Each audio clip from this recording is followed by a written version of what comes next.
நான் என்னோடய ஸ்டைலில் சத்து மாவு கஞ்சி ப்ரிப்பரேஷன் எப்படி பண்ணுறன்றதை தான் உங்கள் கூட ஷேர் பண்ணிக்கிறேன். இதுக்கு நான் வந்து எல்லா மெஷர்மெண்ட்டும் வந்து ஃபஸ்ட் கமெண்ட்டில் பின்பற்ற நீங்கள் செக் பண்ணி பார்த்துக்கோங்க.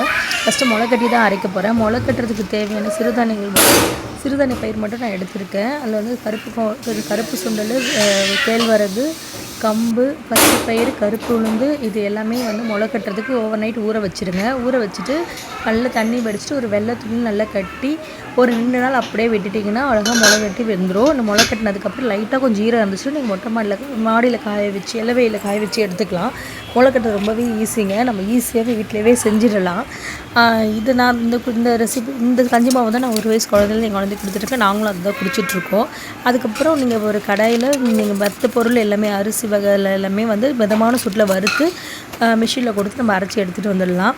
இதில் வந்து உங்களுக்கு கூட குறைய என்னென்ன சிறுதானியம் சேர்க்கணுமோ சேர்த்துக்கலாம், என்னென்ன பயிர் வகை சேர்த்துக்கணுமோ சேர்த்துக்கலாம். அது உங்களோட விருப்பம் தான்.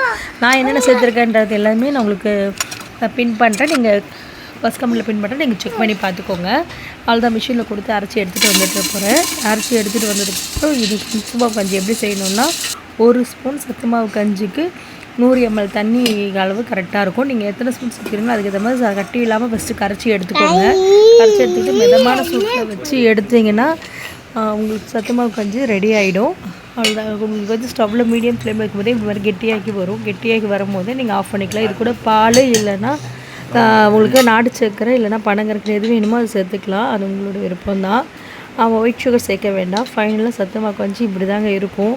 இதுதான் என்னோடய ஸ்டைலில் ப்ரிப்பரேஷனு. உங்களுக்கு எதாவது யூஸ்ஃபுல்லாக இருந்தாக்கா செக் பண்ணி பார்த்துக்கோங்க.